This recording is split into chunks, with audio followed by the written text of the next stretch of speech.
Good morning.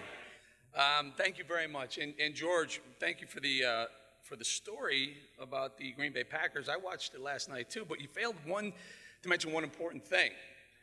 The kicker. Mason Crosby last week missed 4 field goals and an extra point. Now, fast forward to last night, it's about 1:07 left on the clock, and Aaron brings the team all the way down, the Packers all the way down, some amazing throws, some amazing catches, and all Mason Crosby has to do is kick this field goal to win the game with 3 seconds left on the clock. Can you imagine what's going through his mind at that moment? He missed 4 field goals and an extra point last week. It was all on him, but he came through. So that was just amazing ending last night. You know what? It's kind of like what George said. It was the Kavanaugh hearings, right? When it first came out, and I absolutely remember that after Christine Blasey Ford gave her testimony, boy, the news media, all of the news media, not just the left-leaning news media, all of the news media had Kavanaugh done. He was finished until Kavanaugh spoke. And then Kavanaugh spoke, and we realized there was a lot more to it. So that was a little metaphor to the Mason Crosby's evening last night. George pointed out that I started my career as a baseball player with the Pittsburgh Pirates. It ended very quickly with a shoulder injury. I ended up on a trading floor in New York. It is crazy, those trading floors in New York. I was trading oil in the heyday of oil prices going from $20 to $30 a barrel, up, down, all over the place. I was a runner. I had no money, came from Chicago, poor kid from Chicago. I was just running, trying to help out. I saved a few bucks to be able to put myself to lease a seat, not even own a seat. Lease a seat allowed me to trade for other people, and I would just make a small brokerage fee. Eventually, I made enough money to put myself into the trading pit where I can start trading for my own account, and I did very well at it. Quick story there. I still didn't have a lot of money. I was still a young trader, trading on my own, just trying to make it. And it was January 9th, 1991. Price of oil was about $23 a barrel. It was when Saddam Hussein was about to spread his whatever he was doing throughout the Middle East, and they were lined on the Kuwaiti border. And James Baker was over trying to negotiate a peace settlement in the Middle East. And the trading floor in the middle of the day was quieter than this. Usually it's pandemonium. It's quieter than this, just waiting. And I'll never forget, I looked in the back, I saw Reuters or Dow Jones Newswire. James Baker says, first word, quote unquote, regrettably, the place went up in an uproar. Price of oil was about $24 a barrel at the time. I turned to the guy next to me. I said, what do you have? He said, I have oil at $30 a barrel, $6 higher than the last trade. And I said, I'll buy them. And he looked at me like, are you crazy? Do you know what kind of risk you're taking? $30 a barrel. I said, I'll buy them. I'm a young guy. Had virtually no money to my name. I bought those contracts at $30 a barrel, and I watched the panic on people's faces. I sold those at $41 a barrel within 5 minutes. It was the best trade. It put me on the map, but I took a lot of risk, and that's really the moral of the story. In my life, I've taken tons of risk. After the trading floor, to somewhere around 2003, 2004, oil prices were first starting to hit $50 a barrel ever. Remember, 30 to 40, but never went above $40 a barrel after that Kuwait situation, the Middle East situation. They went back down because it looked like we were really going to win this war, and oil prices were going to stabilize, and they did. They stabilized all the way down to $9 or $10 a barrel at one point. Now, fast forward to 03, 04, oil prices are starting to hit close to $50 a barrel for the first time ever, and CNBC happened to be on the trading floor. And right as they hit $50 a barrel, someone stuck a microphone and a camera in my face, said, what happened? And I just gave like 90 seconds of whatever I said, and someone at CNBC said, hey, let's do a show around trading. He can be the oil guy. We'll have some stock people. We'll have derivatives people. We'll have bond people. And that's how Fast Money started.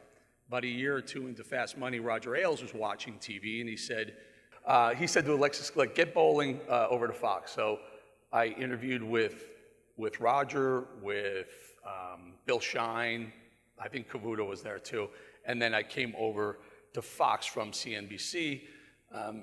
One of the first things I did was as George pointed out, the Cashin' In show, and there was a business show. Cashin' In was Fox News. But Glenn Beck, this is July of 2011, Glenn Beck was just killing it. He was crushing the ratings. At 5 o'clock, he was beating O'Reilly, beating Handy, beating everyone. And then he had some situations with advertisers, and he got into it with the Murdochs and whatnot. And Glenn said he was leaving. We told Ailes he was leaving Fox at the end of the summer. This was beginning of July. Ailes said, okay, I have to figure out what we're gonna do. Glenn came in the next day and said, I'm done now. And he quit on before the 4th of July weekend. Ailes didn't know what to do, so the story goes, and Ailes had told this story tons of times. He took a piece of paper out, he put, and remember, Roger Ailes' history had been in television, but also Broadway. He said, I'm gonna cast this show like I would cast a Broadway play. So he said, I'll put the leading man in the middle, that was gonna be Bolling. He put the girl next door, was gonna be Perino. He put the funny guy over in the corner, that was Gutfeld. They put the crazy Uncle Bob, and then they put the attractive, smart, beautiful girl, which is Kimberly, and that's how he cast the 5. And we were doing great. The show was phenomenal. It was a temporary show. We were only going to be a show until the end of the summer, but we had just done so well. Within a month, we were at least meeting Glenn Beck's ratings, so Ailes said this is a show. The day he said it was a show, it was like September of 2011. October maybe it was. And Bob Beckel, we have a lunch. It's myself, the 5 hosts, Ailes, Bill Shine, Suzanne Scott, and 1 or 2 other producers. And we're at lunch, and we're having these shrimp at Del Frisco's, they're about this big. Bob takes a bite of the shrimp, and everyone's talking and it's busy, and I look over and he's turning purple. I'm like, that doesn't look good. So I look at Bob, I'm like, you all right? And he just stared at me, and then he went like this with his finger. I said, drink something. So he takes water and it just dribbled over the front. So I'm like, he is choking. And now he's starting to go out. I run around the table. Roger Ailes looks, he can't do a thing because Bob's this big. Roger was not big. And I gave him the Heimlich, and the shrimp came out, and he survived. So, we were talking about the original chemistry of the 5, but we really did enjoy each other, even though we had completely opposing views. We had a lot of respect for each other. So that was the 5, and then as George pointed out, I hosted O'Reilly about 240 times ballpark over the years, and hosted Hannity 50 or 60 times as well. So that's my Fox career.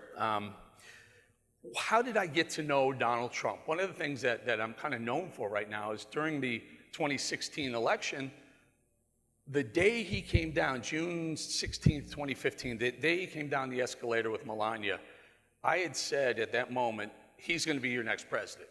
The reason why I knew that, I had that hunch, is because I was looking at a newsroom filled with people, 200-300 people in our newsroom, and everyone at Fox wasn't producers and associate producers. They weren't all conservative. There were mixes. Of course, there's mixes in any newsroom.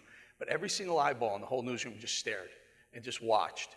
And then when he delivered that kind of bananas news conference, whatever that was, people were just so entertained.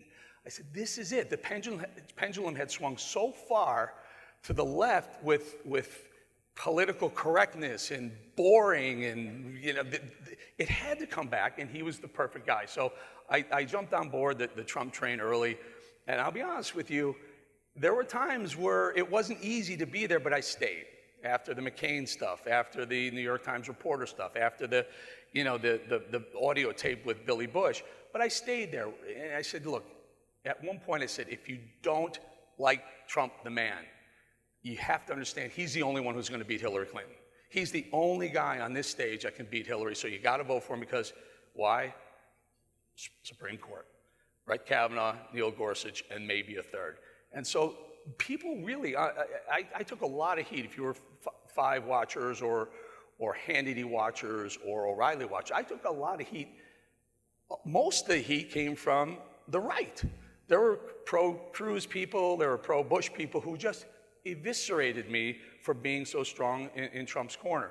I'll tell you, fast forward to the day after the election, maybe a couple days after the election, I'm driving home, having dinner with my wife. I'm driving home and the phone rings, and it's a block call, and I usually don't answer them, but I had a couple of cocktails with my wife, so I put it on speaker, and she's driving, and I hear, Eric, it's President Trump. I'm like, oh, hello.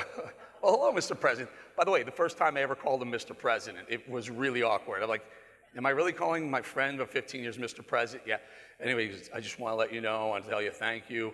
And you were one of only a couple people who were there for me when it didn't look so good for me. Now, I'd never heard that before. If you think about Donald Trump, from the day he announced till maybe even today, he never said it didn't look so good for him at any point. He was always so confident, but he acknowledged it, and I think that's why we remain friends to this day.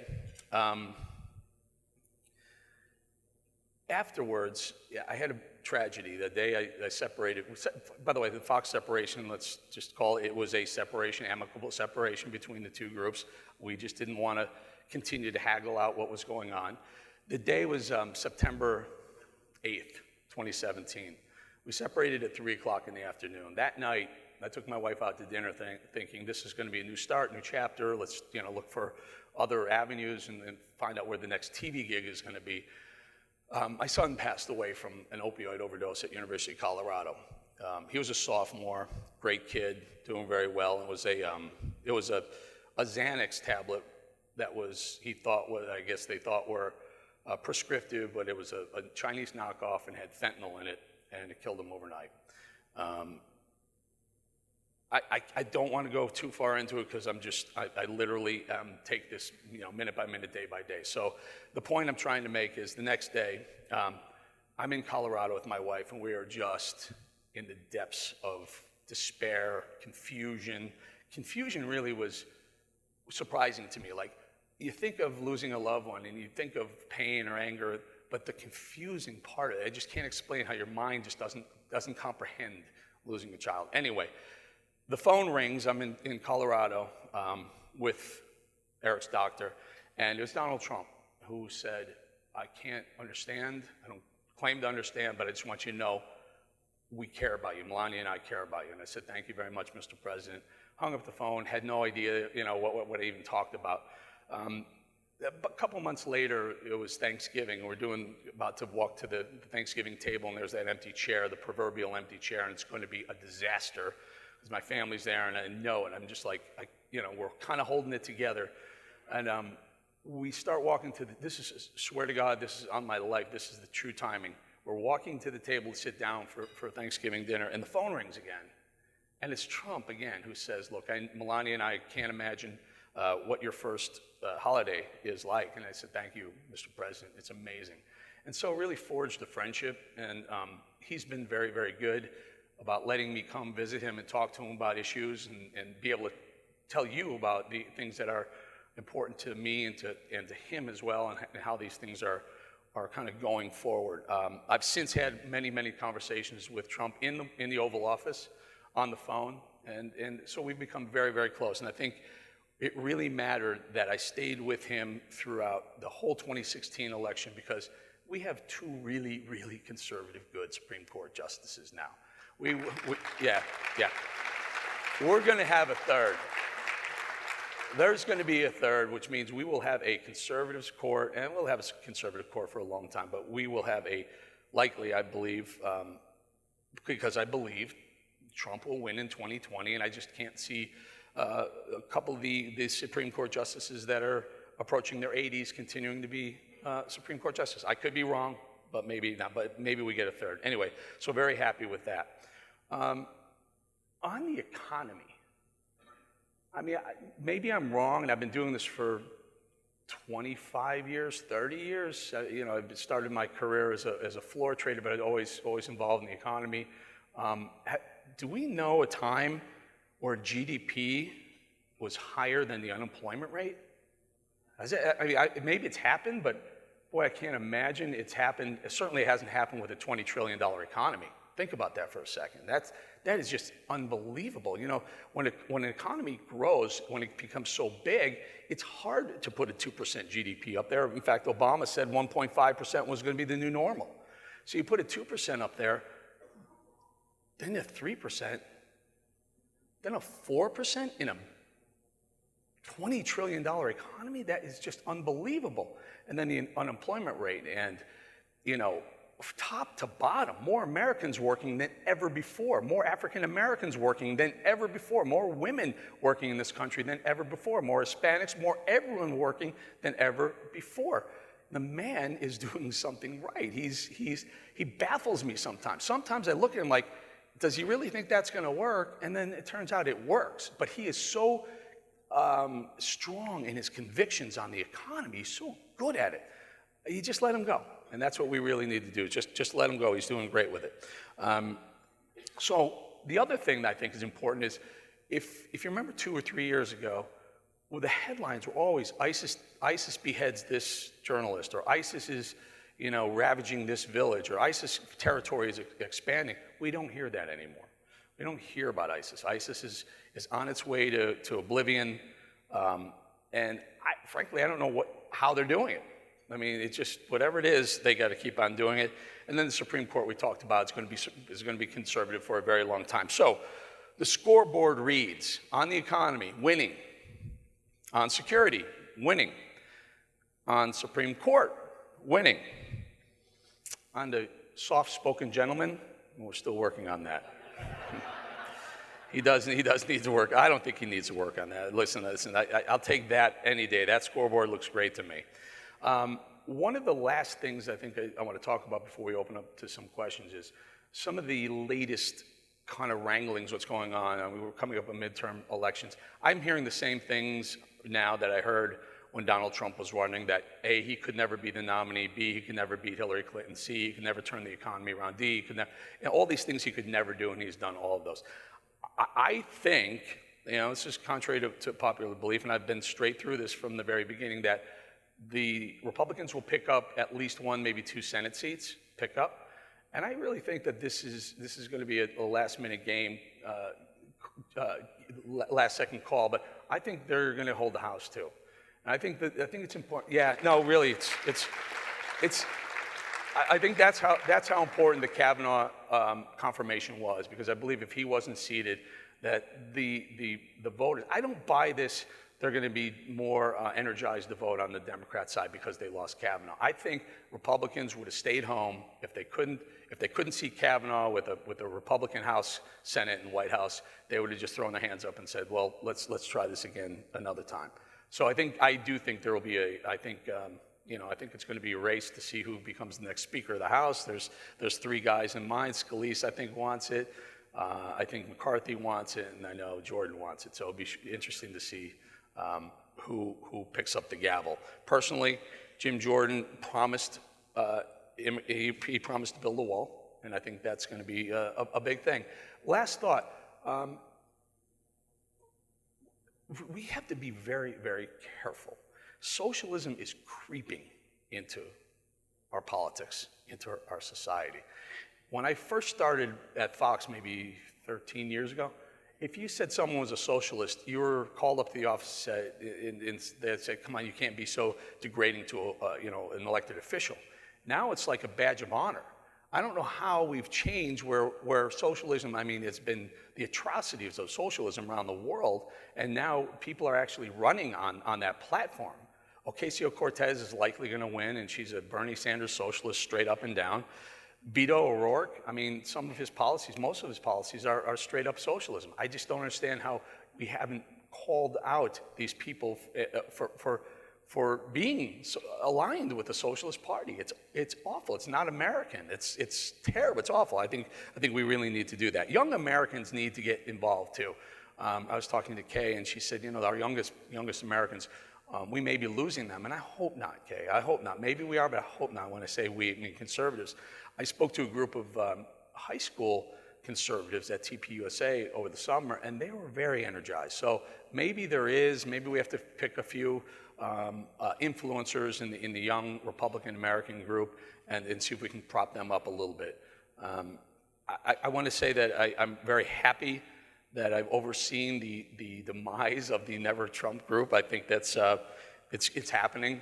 You're going to have a speaker tonight, and I'll point to this, and I've said this straight through. I'm just no holds barred.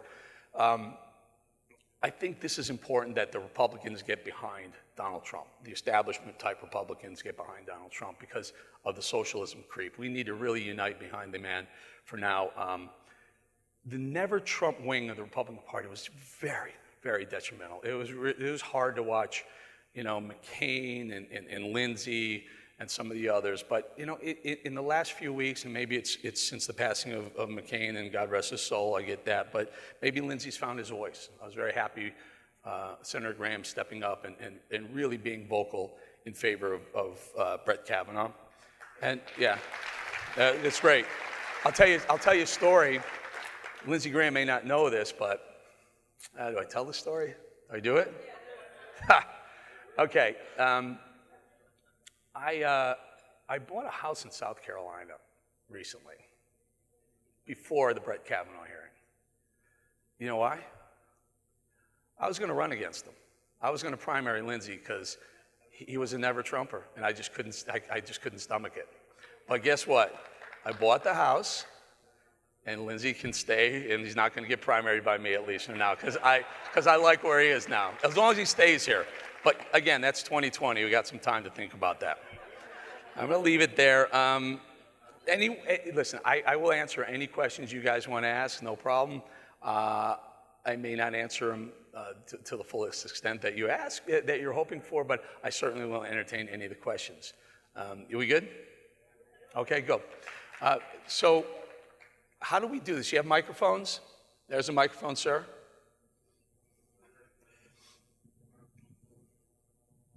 So I'm John Reese, and I am from South Carolina, so thank you for thinking about that. But two questions. Number one is, I want to know what I'm missing. What is the left got so much to be angry about?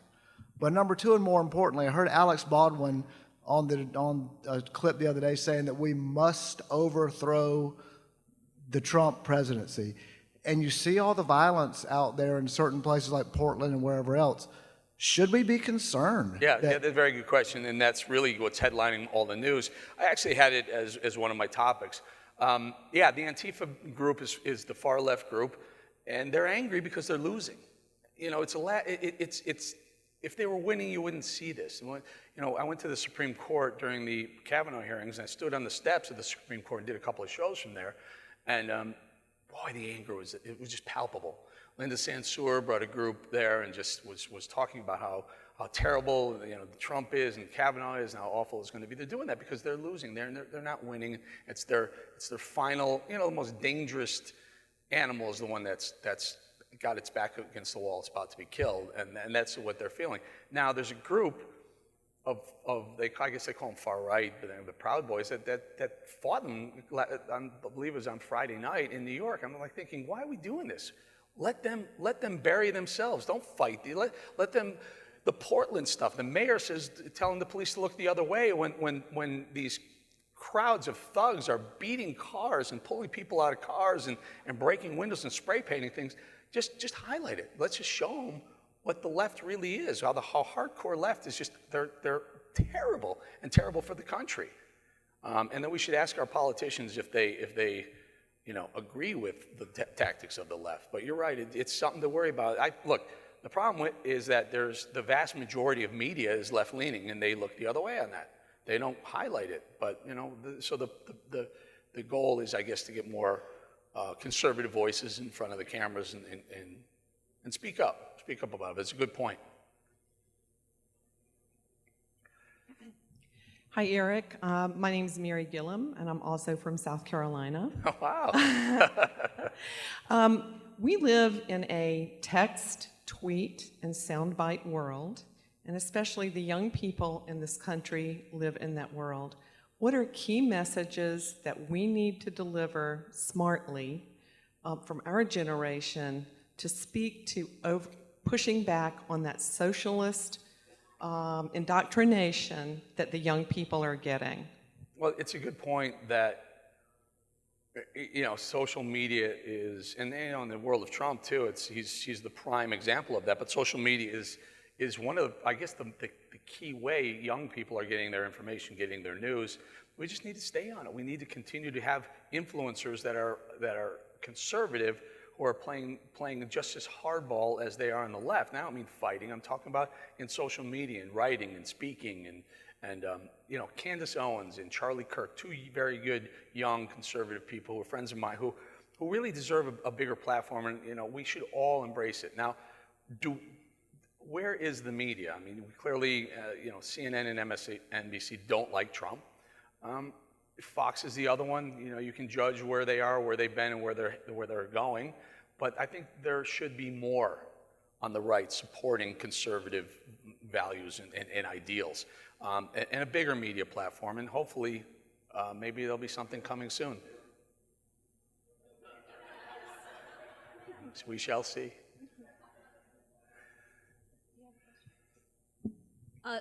I don't know whether you were here for it, but yesterday they had an absolutely fantastic panel on socialism. Is there any way we could get that panel on TV so the country could see what socialism really is? Well, I'll work with Kay and see if we can get him. I can certainly get him on CRTV. That's not a problem at all.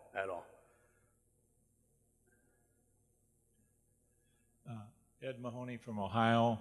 Why doesn't anybody challenge George Soros?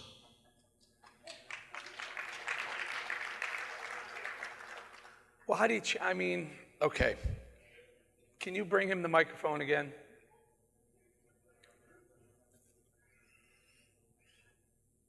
Do you have any information that he's doing anything illegal? Well, you'd have to prove it, but I think... Well, I'm not giving you a hard time. He has a lot of money. He's spending a lot of money on his ideals, his ideas, things that he wants to see. Unless and if he breaks the law, then people, believe me, they'll go after him. But as long as he stays within the legal limits of what he's allowed to do, we would be hypocritical to say that George Soros could do something that, let's say, the Koch brothers couldn't, or vice versa. I mean, I think we have to be very careful. What we need to do is find more people who are willing to step up and maybe make donations into candidates and ideas and groups that express conservative values. About inciting riots. I can't hear you. I'm sorry? Inciting riots. I didn't hear. I'm sorry. Inciting riots. Oh, inciting riots. Well, if you have, listen, right. If you can tie it to Soros, yeah, I think he's smart though. He's not dumb. There's little likelihood that string attaches directly to Soros. By the way, I'm no Soros fan. I agree with you. We just have to be, if he stays within the system, then we have to live by the law too. Sir. I'm Charlie Morse from originally South Bend and now Niles, just across the border. But regarding George Soros, I don't know if any of you remember seeing the 60-minute interview back in 98? And he said the most enjoyable time of his life, where he made his first million, was working with Hitler. Now, the Democrats are constantly treating us as Nazis. Their mentor is a Nazi. That's where he made his first million. Hitler said, give me the wealthiest Jewish people, I'll wipe them out, and you can have all the jewelry, the paintings, the artwork, and so forth. That's where we should come back and say, hey, look, your mentor was a Nazi. Again, he's a despicable character. I agree with you on Soros the person, but unless he breaks the law, what can we do? What can we do? I'm not defending him. I'm just saying he has a right to spend his money the way he wants to, and unless there's a tie to something illegal, then let him. By the way, he's losing, so spend your money. Yes, I'm from Houston, Texas, and we have a different set of things going on down there with a very tight race between Cruz and Beto. I'm very concerned, as I've come to realize that just demographics, one day Texas could easily flip because the Hispanic community is going to outweigh everyone else. And I have no problem against Hispanics, but only when they all vote pretty much en masse Democrat. And in talking to them, I've come to understand that People come, they don't speak English, a vast majority of them, but they still can vote. And the only news they get is from Spanish-speaking TV, Telemundo, which is an arm of the Progressive Party, and that is all they know. They come here fleeing countries that have had oppressive regimes, and then they end out thinking that that's what we need to have here. What is we badly need a Spanish language conservative voice in the media, both in radio and in television. Is there any way in your mind that I've heard as I'm in these meetings that other candidates are talking about that need? Yo hablo español. A little, un poco. So, you're right. First of all, I don't think you're right. I think Ted Cruz is going to mop the floor with Beto O'Rourke. But Beto O'Rourke will make a national play. He will be likely someone to look to keep an eye on going forward as a progressive. By the way, he doesn't speak Spanish. That's the other weird thing. He's got a Hispanic nickname, but he doesn't even speak Spanish. But I agree with you. There has to be a Latino outreach. We need more. But I think Trump is doing well. I think Trump is doing well with minorities because the economy is so strong. When you look at Hispanics, Latinos' values, they kind of align with conservatives pretty well. They're very religious. They seem to be, pro-family, and they're also pro-lower taxes. So there are a lot of things that align. Now, I think you're talking about illegals that are coming over, getting the opportunity to maybe vote illegally, and that is a big problem. No?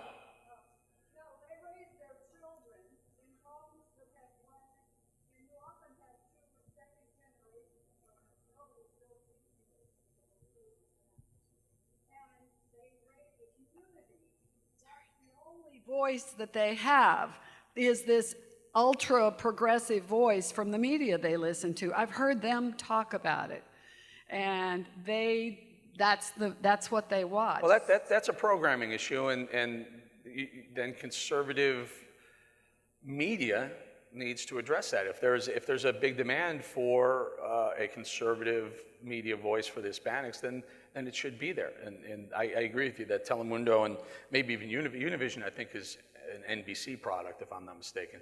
So yeah, they do lean left, and you're right. So there's an opportunity there, but this is America. So there's a pretty wealthy group here. Someone start a Spanish-speaking conservative network, maybe do very, very well. Okay. Yes. Wayne Scherner from Belton, Texas. A comment on Antifa. They say that they are anti-fascist. Of course, they're the fascists, so they can't be anti-fascist. I think the FA in Antifa stands for First Amendment. They're anti-First Amendment. What's your comment? That's 100% right. They stifle free speech. That's what they were doing to Gavin McInnes, who's on the right. He's a little bit further right than I would, for my taste, but they were there to stop a speech by Gavin McInnes, and they consistently do that. They stop free speech. You're right, anti-First Amendment. I like that. But they are as fascist as fascism can be in America, and mayors like the mayor of Portland saying that we're going to look the other way, have the police not arrest these people is insanity. It's awful. Who wants to live in Portland? Do you want to be a business person or a family? Head of a family that has a mayor that looks the other way to violence? You might be driving through the city and you get pulled out of your car. It's terrible. And what we really need to do is call these mayors out, call these police chiefs out, saying, are you going to listen to your mayor, or are you going to go ahead and arrest these people that are dangerous to the community? It's interesting. It's a scary time. But the more we can talk about them, the better. You're right.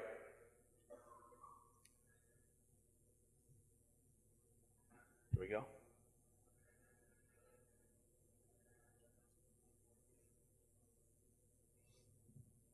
I'm Bill Amos from Amelia Island, Florida, but I used to live in South Carolina. Oh my God! So we got South Carolina and Texas so far. All right. I know Indiana as well. My question is back to your comments about that we might gain a couple of seats in the Senate. I worry about the enemy within, which is the 3 or 4 Republican senators that don't pay a whole lot of attention to the leadership and to the Republican Party and to conservative principles, and tend to hold the rest of us hostage because of some of their crazy ideas or for their pet projects. And how do we get those people to be on our side and stop being the best friends our enemies have? Well, I think what is slowly happening is that people are realizing that when you travel the country, and I do tours with a show, I do book tours. When you travel the country, you leave the Northeast, people love Trump. I mean, he's a rock star outside of the two coasts. And I think as people are slowly realizing, my book's called, The Swamp, How Trump Can Drain It, he's doing it. I thought it would happen a little bit faster, but he's slowly doing it. Not for me, liberals aren't the only swamp creatures. I think the anti-Trump crowd, the people, the establishment people who've been there, who are more concerned about getting reelected than the good of any of their constituents, are swamp creatures as well. And frankly, that's why I was going to run against Lindsey. I thought he was just there to spend more time as senator, not what was best for America. He had some really, really progressive ideas on immigration. There were some other things that I just couldn't line up for, and he would undermine some of the Trump agenda. So I decided I was going to run against him. But now I think he's changed. He's come, backing Donald Trump policies on almost across the board. And he spoke up in defense of Brett Kavanaugh, which was huge. I think Lindsey Graham's voice was the deciding voice, getting the Senate to go ahead and confirm Brett Kavanaugh. So in my book, I'm not going to run against Lindsey anymore unless he goes back to the swamp. So I think these senators, Ben Sasse has been an Jeff Flake is retiring. John McCain passed away. Slowly but surely, the anti-Trump crowd within the Senate is going away, is evolving. Ben Sasse has been an anti-Trumper. I watched him on MSNBC this morning, pretty much on board with just about all the Trump policies, maybe not loving them, but on board with them. So there's a slow kind of gelling of the Senate around it. Frankly, they should. I mean, the policies are working. Why wouldn't they? They want to go back home and try and run against Trump. I mean, that's insanity. They'll lose in a second, with the exception of New York, California, maybe Illinois or so. But the rest, the Republican senators, are starting to kind of form around Trump. And I think the House is the same thing is happening in the House, too. So I think the concern is valid and real, but I think it's subsiding. Hello, my name's Rob Hartnett from Vienna, Virginia. So you have Virginia now covered. Question is, well, it's two parts, but one question. So now you have Disney owning Fox News. And then also, if you look back under the FCC old rules, and Reagan used to always push, no network, no one could cover so much of the country. You needed so many different facets of people in that industry. And now it's very consolidated. So what are your thoughts on, one, Disney and Fox News and just overall? Well, Disney bought the assets that weren't Fox News. So Fox News will stay independent of Disney. Now, they bought the non-Fox News portion of it. So Fox News will be new Fox News. Remains to be seen how they'll fall out, because Rupert Murdoch has been the figurehead at Fox, obviously, since they started. I think Murdoch, what I understand, is becoming lesser of a voice in the day-to-day management of Fox. So I don't know what's going to happen with Fox News. But again, there is definite demand for more conservative voice in media, absolutely. And like I said, your other question may be tapping into something else that's going on. The country still is center-right. Country still is center-right. So I read something where 70% of the country still trusts their local news, and that's a good piece of information. And 50% of the country still believes that the country is in good shape. So I think we're in a good place. I think he's trying to get me off. Can I just do one more? I think we're in a good place, but I'm seeing a common theme here that we need more conservative voice on media, in media, and hopefully we'll have that. I think we will. But by the way, the digital platforms are also important. There's a lot of digital podcasts and the digital television. A lot of that leans left also. We're doing it on CRTV on the right, but there's got to be more of those. I need more friends willing to do digital stuff too. One more question? Hi, I'm Christy Hutcherson from Jacksonville, Florida. I'm a mother of twin boys. They are freshmen in college. And my question is, the youth is going socialism and very democratic. My boys are conservative, but they're attacked all the time between the professors. We've seen it in their grading. What can we do leading up to the 2024 election to maybe get more conservative, young, dynamic media broadcast people to come and do maybe a college tour, to get the voice out, to be on the campuses, be a presence, to let the kids know that there's another way? Because I think when we really talk to them on a level that they understand, they start thinking about, well, maybe I'm not really a socialist, I'm more conservative than I think I am, but they don't have any other voice. That's all they hear is a one-sided voice. Right. Don't know what we can do. I mean, it's the way it's been for a long time. It continues. I guess I do think that there's nothing like winning to attract people, especially young people too. So if we continue to show that, Trump wins in 2020, they know it's going to be 4 more years. They'll be out of college. They'll be paying taxes pretty soon too. So they'll understand that it was a good thing that he won eventually.